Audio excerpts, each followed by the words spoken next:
जय हिंद दोस्तों, स्वागत है आप लोग को मेरे अपने चैनल गुरुकुल जीएस एकेडमी पर। आइए आज के क्लास के माध्यम से हम लोग अध्ययन करते हैं न्यूज एनालिसिस। आज करते हैं न्यूज एनालिसिस में आज की विषय रहेंगे G20। G20 क्या है, G20 की स्थापना कब हुआ, इनमें कौन कौन सी देश शामिल है और इनको स्थापना करने के पीछे क्या कारण है, इन सारी चीज़ों के बारे में अध्ययन करेंगे जो आगामी प्रतियोगी परीक्षाओं के लिए काफ़ी महत्वपूर्ण विषय बन जाती है। तो आइए देखते हैं G20 के बारे में। G20 के बारे में देखा जाए तो G20, सबसे पहले G20 की बात किया जाए तो G मतलब ग्रुप, ग्रुप मतलब समूह, G20 मतलब ग्रुप होता है। G20 की जो अभी बैठक चल रही है, G20 के बारे में अगर देखा जाए तो G20 का 17वां शिखर सम्मेलन, 17वां शिखर सम्मेलन, शिखर सम्मेलन 2022 में जो किया था इंडोनेशिया,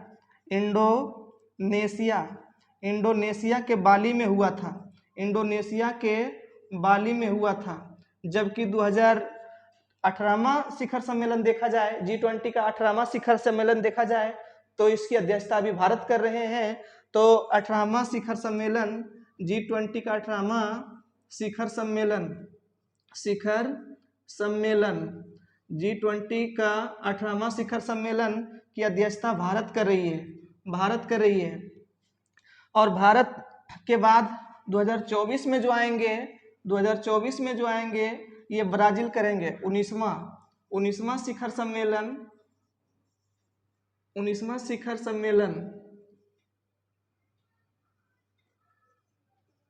19वां शिखर सम्मेलन ब्राजील में हो जाएंगे, ब्राजील में होंगे।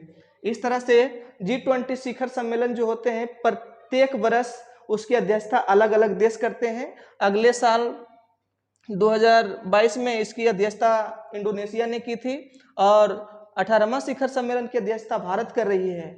और भारत को जो इसकी अध्यक्षता मिली थी 1 दिसंबर 2022 को भारत को इसकी अध्यक्षता सौंपी गई थी और 1 साल की इसकी अध्यक्षता 1 साल के लिए किया जाता है। फिर 30 नवंबर 2023 को इसकी अध्यक्षता भारत को सौंपी जाएगी। इस प्रकार से 2023 में G20 शिखर सम्मेलन की अध्यक्षता जो कर रही है वो भारत कर रही है। और भारत करने के साथ साथ भारत में साल भर इसकी अध्यक्षता चलेगी, जिसमें 60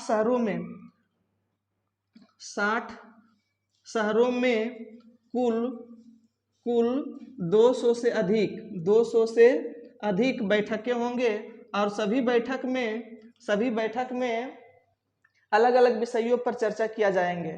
तो आइए हम लोग देखते हैं कि G20 शिखर सम्मेलन में किन किन विषयों पर चर्चा किया जाता है और इनमें और सी कौन कौन सी देश शामिल है। G20 की स्थापना की बात किया जाए तो G20 की स्थापना उस समय हुआ था जब पूरा देश में आर्थिक मंदी आ चुकी थी। वर्ष 1997-98 के आसपास पूरा देश में, कई देशों में आर्थिक मंदी आ चुकी थी, कई देश आर्थिक स्थितियों से जूझ रही थी। ऐसे स्थिति में सभी देश आपस में मिल करके आर्थिक स्थितियों से उभरने के लिए, आर्थिक स्थितियों को स्थिर रखने के लिए G20 की स्थापना किया। अगर तिथि के हिसाब से देखा जाए तो G20 की स्थापना 26 सितंबर 1999 को हुआ।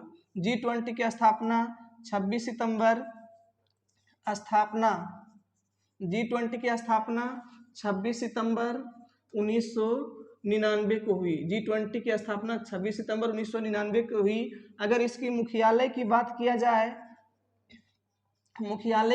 जाए तो इनका कोई मुख्यालय नहीं होते हैं और ना ही इनकी कोई प्रशासनिक संरचना होती है। और सदस्य की बात किया जाए, सदस्य की बात किया जाए तो इसमें 19 देश हैं प्लस एक यूरोपीय यूनियन है। इस प्रकार से G20 में 19 देश और एक यूरोपीय यूनियन है। इसके बाद G20 में जो 19 देश है इनको 5 समूहों में बांट दिया गया है। 4 देश मिला करके 5 समूहों में बांट दिया गया है। इस तरह से जो G20 में 19 देश और एक यूरोपीय संघ जो शामिल है, इनको 5 अलग अलग समूहों में बांटा गया है। समूह 1, समूह 2, समूह 3, समूह 1। प्रत्येक समूह में 4 देश शामिल हो सकते हैं, प्रत्येक समूह में 4 देश शामिल हो सकते हैं।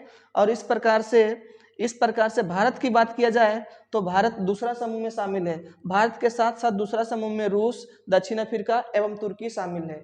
इस तरह से चार देश को अलग अलग करके विकास की प्रगति को आगे बढ़ा रहे हैं और आर्थिक स्थिरता को मजबूत कर रही है। जब शुरू में G20 की स्थापना हुई थी तो सिर्फ आर्थिक स्थिरता को ही मजबूत बनाए रखने के लिए किया गया था। इनका लक्ष्य ही था कि आर्थिक स्थिति को मजबूत बनाया जाए।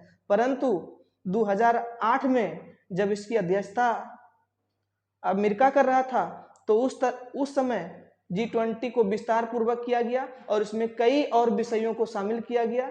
2008 से पहले G20 के शिखर सम्मेलन में सिर्फ और सिर्फ वैश्विक आर्थिक स्थिरता पर ही ध्यान दिया जाता था, उसी को चर्चा में लाया जाता था। परंतु जब 2008 में G20 की अध्यक्षता अमेरिका कर रहे थे तो इसको विस्तार किए और उनमें कई विषयों को शामिल किए, जैसे में जलवायु परिवर्तन की बात किया जाए तो आजकल के देख रहे होंगे कि ना तो समय पर वर्षा हो रही है और ना ही समय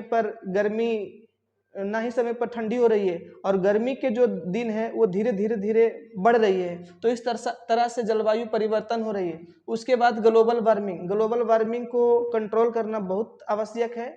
इनको हम लोग अगले वीडियो में अध्ययन करेंगे। ग्लोबल वार्मिंग पर भी G20 विशेष रूप से ध्यान दे रही है। मानव तस्करी यानी मानव को किस तरह से तस्करी किए जा रहे हैं उन पर भी ध्यान दिया जा रहा है। उसके बाद खाद्य सुरक्षा, उसके बाद भ्रष्टाचार आदि, इन सारी चीज़ों पर विशेष रूप से चर्चा किया जा रहा है।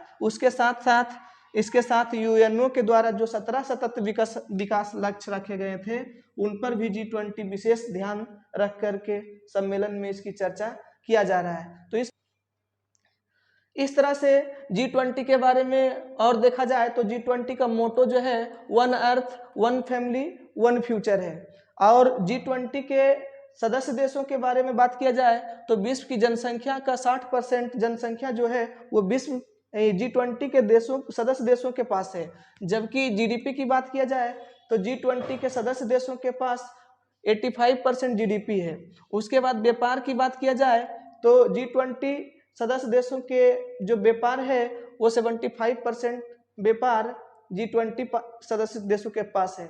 इस तरह से G20 के बारे में आज के समय में बात किया जाए तो G20 के सम्मेलन में सबसे पहली बात इस मुद्दा पर किया जा रहा है कि रूस और यूक्रेन में जो युद्ध चल रहे हैं इसे किसी न किसी प्रकार से रोका जाए, किसी न किसी प्रकार से दबाया जाए, जो कि तीसरे विश्व युद्ध के रूप में ना शामिल हो जाए। इसके साथ में और कई विषयों पर चर्चा किया जा रहा है जिनको हम लोग नेक्स्ट अलग अलग वीडियो में भिन्न विषयों पर अध्ययन करेंगे।